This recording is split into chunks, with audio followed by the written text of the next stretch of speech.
Hi again. And I got your email, and I'm about to leave school for the day, and then I won't be back until Monday because well, I'll be back. I got to go to Chicago tomorrow, and I won't be back till Saturday. I'll probably be back on Sunday. But I wanted to make sure I could answer these before I go. And I'm not sure exactly which you meant was 1 and 2, right? I got a feeling that this is the one you said that you didn't understand. Let me go back to your email. You said, the first picture I had trouble figuring out how they simplified the equations. The second picture I had trouble solving these problems. So my guess is that this is the first problem and this is the second problem. Okay, so I'll just work them through anyways.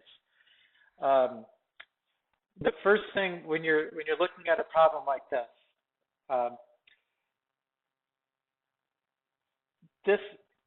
this is the equation that's important. Right there. Right, this 10x minus 5y plus 4z equals 20. Let me copy that. Let me go to the next slide. 10x minus 5y. 10x minus 5y plus 4z equals 20.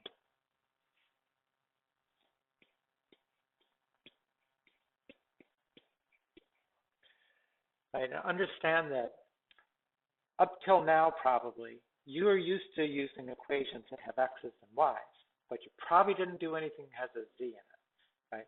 When we use x and y, we know that we can make an x-axis and we can make a y-axis, and we can graph the line with the rules, like the last video that I just sent you. We have ways to graph this. But when you have 3 variables, then actually what this is referring to is we're not just plotting, we're not just graphing these things in 2 dimensions, like on a flat board.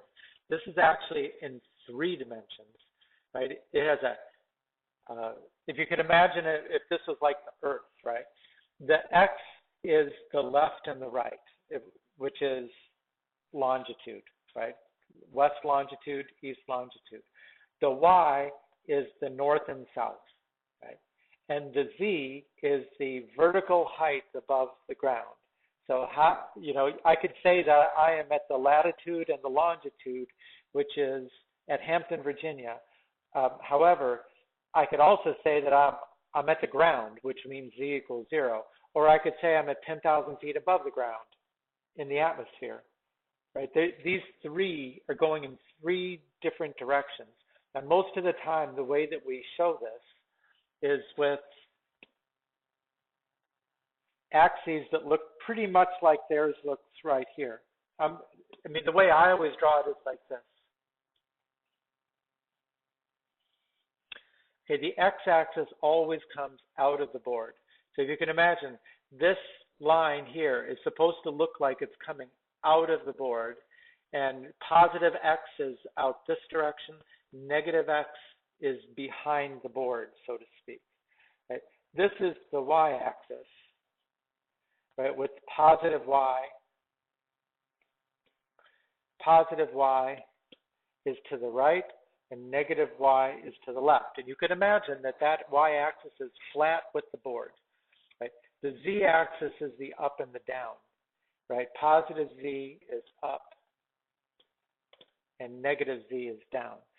Now, look, I'm drawing this with some perspective, meaning, if you look at railroad tracks, right? If I was going to draw railroad tracks, I don't even like the way that started.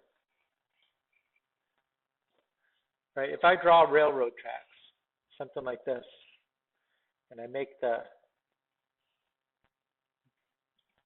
these like this. You know that the railroad tracks are parallel.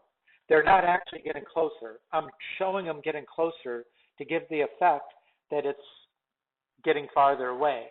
And we know that these wooden, you know, boards that are going across the tracks, they're not getting closer together either. They're the same distance. It's just we're looking at them at a distance, right? We know that the angles that are here, right, are actually 90-degree angles. They're right angles. It doesn't look like that the way I've drawn it, but I'm just trying to give it perspective. And that's the same thing that's going on here, right? All of these axes are 90 degrees with the other. Like this is 90 degrees. This is 90 degrees. That's the X and the Y, 90 degrees. The Y and the Z, 90 degrees. So we also have the X and the Z. So we draw that in a way to try to make it look like it has 3 dimensions. Again, it may be hard to picture, but that's what we're trying to do here. Now, when we graph something like this is linear. It's linear because X and Y and Z are all raised to the first power, right? But it's not a line. It's actually a plane. It is a flat surface, a plane that goes on forever. What they've shown in their picture right here, they've shown you just this piece of the plane. This actually extends forever in all directions, right? But they're just showing you this piece of it. Now, where their plane intersects with, well, let me go back again. Okay, I'm going to draw this again. Right, here's if I just draw in the X and the Y, right, I know that those are X and Y. Those are perpendicular to each other, and together they make a plane, right? There is a flat surface that's represented by the X and the Y axis. Okay, now I didn't put the Z, the up and down axis, on there. If I just looking at the X and Y plane, then Z is 0, because you know, on this flat surface, you're not above, you're not below, so Z is 0. So there is a plane, which is the XY plane, that's made up of just those two. Just like there is a XZ plane, which would look like this. Right? There's the positive X and the positive Z, and they make up a flat surface, a plane. And then there's one more plane, right? There has to be the Y and the Z. There's Z and there's Y. And that makes up a plane. So all 3 of those represent planes. I hope that's not too confusing. Your plane is a flat surface that goes on forever in all directions. Right? And now this here is also going to be a plane, right? But it's not going to be like completely in the XY plane or in this plane or in this plane. It's actually tilted. And their picture is trying to show you that flat surface tilted, and they're only drawing the part of it which is in this, what you call octant, right? It's where the Y is negative because it's to the left, but the X is positive and the Z is positive, right? Now, if you look at where does their plane intersect with let's start with the XY plane, right? The XY plane is the plane that's defined by these 2 axes. It's a flat surface that goes on forever. Where does their line intersect with that? At this line right here. Right? This line right there is flat. It's not above the middle, it's not up here, and it's not down there, it's there. Which means the way to get this line right there, substitute in this equation, substitute Z equals 0. And that'll give you an equation of a line which only contains X and Y. So you solve it, right? When you do that, when you substitute Z equals 0, so that you only have the equation of this line, in the xy plane. That's called the trace, right? That is the trace of this yellow plane on the xy plane, right? So that is what they're trying to do here. They want to find, first they want to find this line, which is in the xy plane. So they find it by substituting z equals 0. Right? Then they want to find, let's see, let's say we'll find the xz trace. The xz plane is the one that's formed by the z-axis and the x-axis, right? So that would be this line here. And that line, whoops, I didn't go far enough. That line is formed by letting y equal 0, right? Y equals 0 because for that line right there, if you can picture this, it's not to the right, it's not to the left, it's completely in this plane right here. So you substitute y equals 0 and solve, you're going to get an equation that involves, where is that one? That would be this one right here. Right? When they let y equal 0, that means this term drops out and you just get 10x plus 4z equals 20. That's where this comes from. And then they simplify that, divide by 2. Right? This line here they got by substituting z equals 0. They did that one here, right? If z is 0, then 10x minus 5y equals 20. 10x minus 5y is 20. Divide by 5, because everything's divisible by 5. Now, 2x minus y equals 4. And again, the last one, right, we need to find the trace of their plane, which is represented by this yellow triangle, although it really goes on forever, right? Doesn't really stop at the edges here. But we're going to find that by, how do we find this line? Remember, this line is connecting the y-axis to the z-axis, which means x is 0, right? It's not this way, it's not this way, it's not that way. It's all in line with the y-z plane. So substitute x equals 0 here, and then you'd be left with negative 5y plus 4z is 20. That's this. Now let's see, in their problem, they say find the trace. Okay, so I imagine that maybe they expected you to graph that. I mean, in the end, we didn't really need this picture. So let me finish this by saying x equals 0. So this one right there. Right, this one was the y equals 0. This one was the z equals 0. But we didn't need that picture to substitute z equals 0, simplify. Substitute y equals 0, simplify. Substitute x equals 0, simplify. We would have gotten these three equations. Now, how do you actually graph those? Well, that's kind of like what I showed you in the last one, where I showed you how when you have a straight line which is in standard form, that it's very easy to do that by covering up the variables one at a time. So let's say I wanted to graph this first one. 2x minus y equals 4. That's smaller, right? So in order to find the x-intercept, you cover up the y, and you've got 2x equals 4, so x equals 2, right? So that is where they got that point right there. Oops, darn it. I might have messed that up a little bit. Okay, if I want to find the y-intercept, I cover up the x.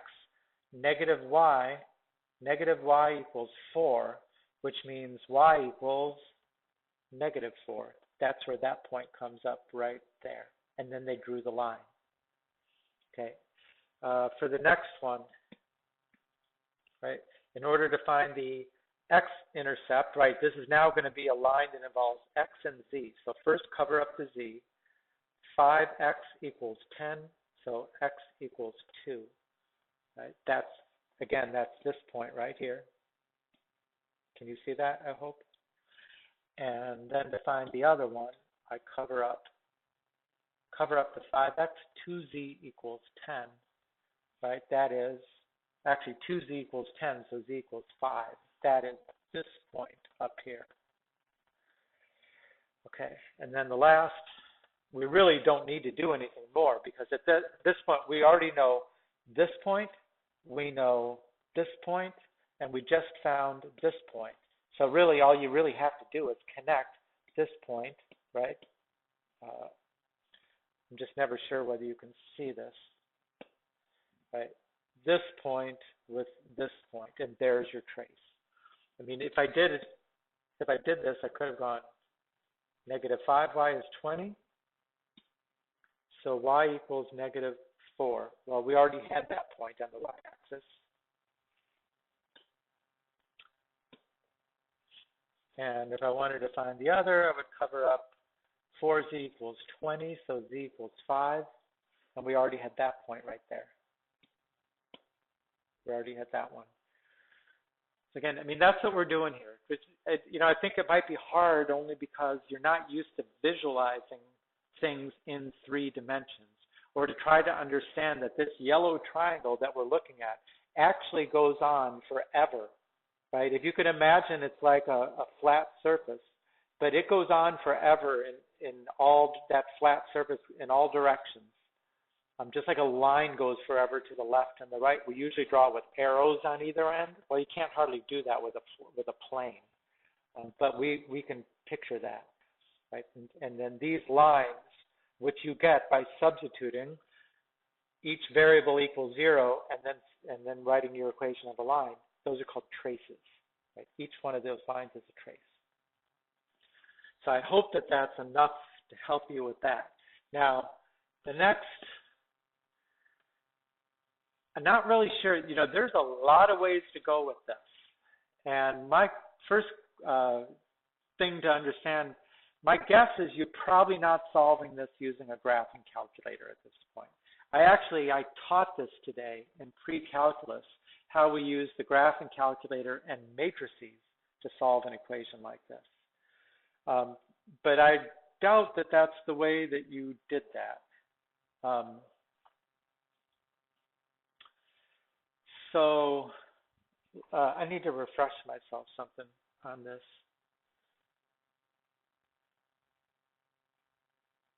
And let me bring up the textbook. I think I got the textbook open already, don't I? No. Let me pull it up. Log in. Log in.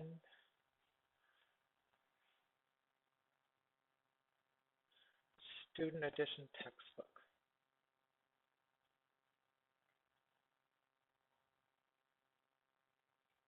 I mean, I can tell you that,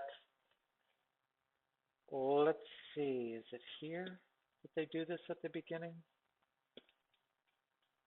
Quadratic functions and transformations.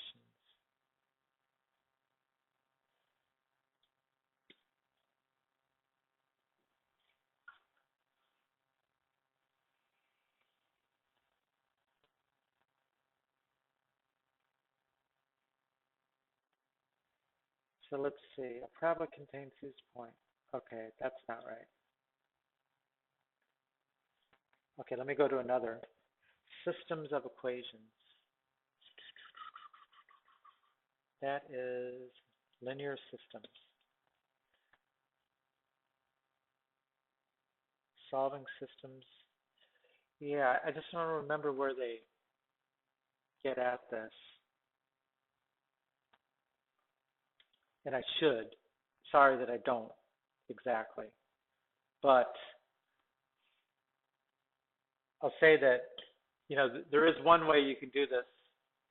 You should have, if you're at the end of this chapter, you should have already learned about substitution and elimination, right? And the simple way to solve something like this, although it probably doesn't seem that simple, is to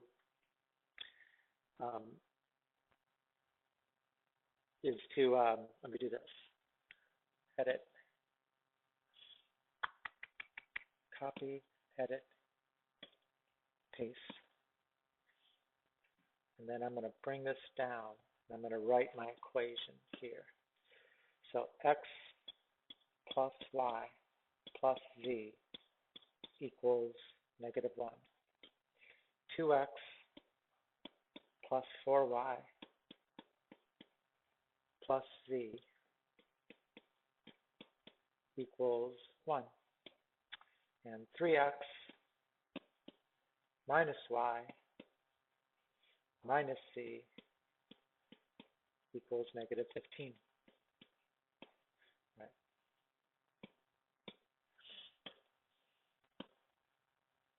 Okay, so I would imagine you might have learned to solve this by doing substitution. And by substitution, I mean, let's solve one of these equations for one of the variables, and then we'll plug it into the other two equations. And what I'm thinking is, I'm going to solve this first one for z, right? Right, go this way. Z equals, right? And when I subtract x and y from both sides, I'm going to have negative x, negative y, minus 1. Right? And now substitution tells me I should substitute for z, right, in the other two equations. So when I do that, I get 2x plus 4y plus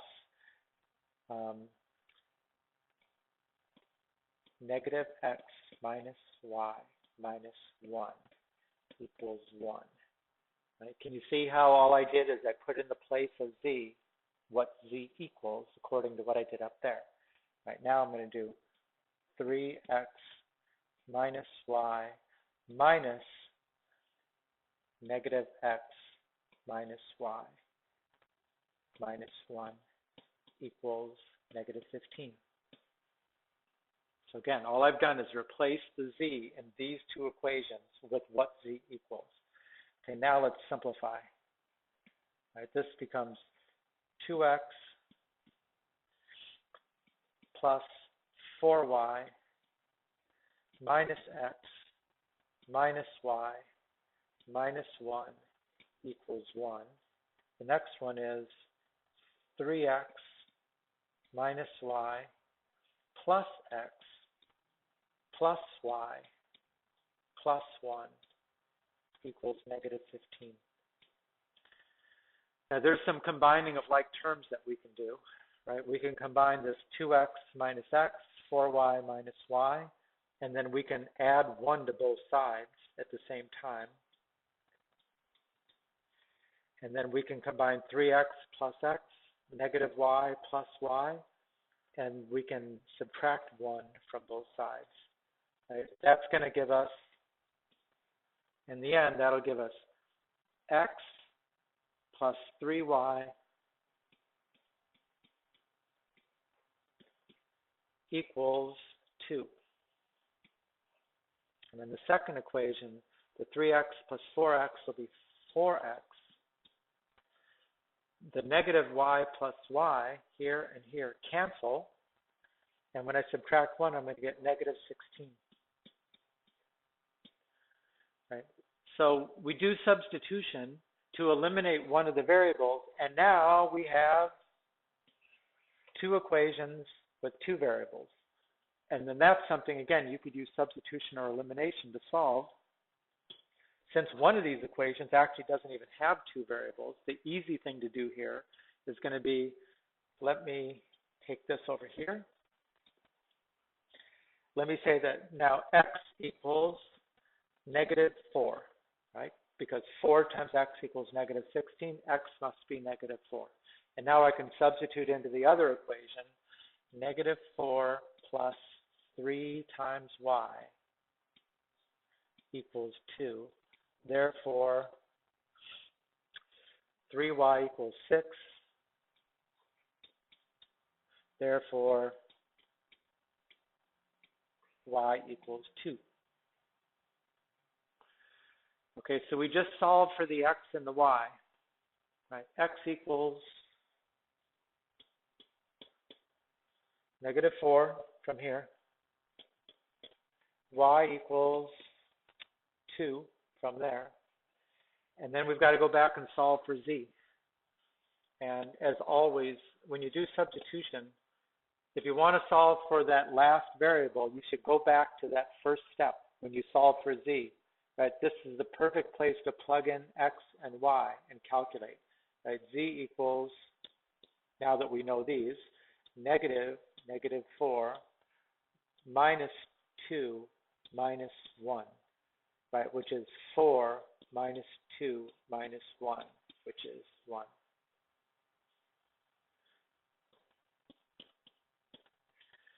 And if you thought of these as, again, x, y, and z coordinates, whose graph is a plane in 3 dimensions, and this is the point, -4, 2, 1. So all 3 of these planes come together in one point. And I'm trying to think, I want to look at one thing. I know I've got the book up there on the screen, but I want to go a little quicker than that.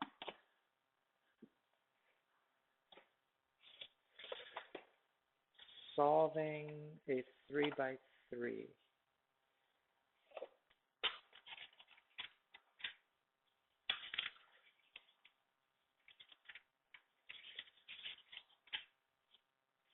I'd say that most of my students, they would not be able to do what I just did on the screen there. And I don't even try to teach them that because I know that they're just going to get frustrated. And you know what? In the end, that's not really how you're going to do that. In the real world, that is not how you're going to do it. In the real world, what you're going to do is use what's called matrices and a graphing calculator. I'm looking in a quadratic system. Okay, that's not really what I'm looking for.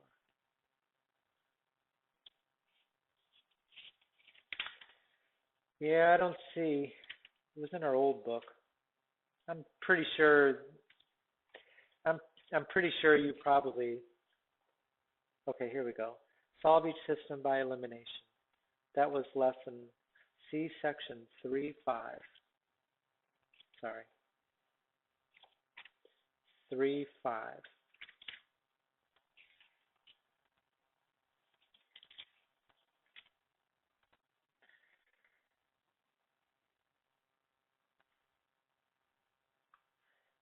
Okay. So I'm looking at this section 3.5. Let me bring it up so you can see it. 3.5. Boom. Yeah, I didn't have the screen right where I needed it to be. But this probably looks a lot like what you've got in your book. They try to explain how each one of these is representing a plane, and then there's all different ways that they could intersect. But here would be an example like you just sent me right here. And they're solving it what they're calling elimination, which is kind of a little bit what I showed my students to do today in pre-calculus, how to do the same thing, which is by using row operations to eliminate a variable, which, you know, in the end, substitution and elimination in the end are pretty much the same thing. So I don't know if you're more comfortable doing one way than the other. I think I'm going to leave it at that for now and just say if you just treat it like substitution, solve one of the equations for one variable, plug it into the other. By doing that, you change it from a system of 3 equations and 3 variables to 2 equations and 2 variables, right? And then that's something you should be able to solve fairly easily. And then once you've got those 2 variables, go back up here, find the 3rd variable. So I hope that helps. I think I'm going to have to cut it off at that point. And good luck with everything. You know, if you send me something in the next few days, I could answer an email, but I won't be able to do this kind of thing until I get back, and maybe not even till Monday. So good luck with everything, and say hi to everybody.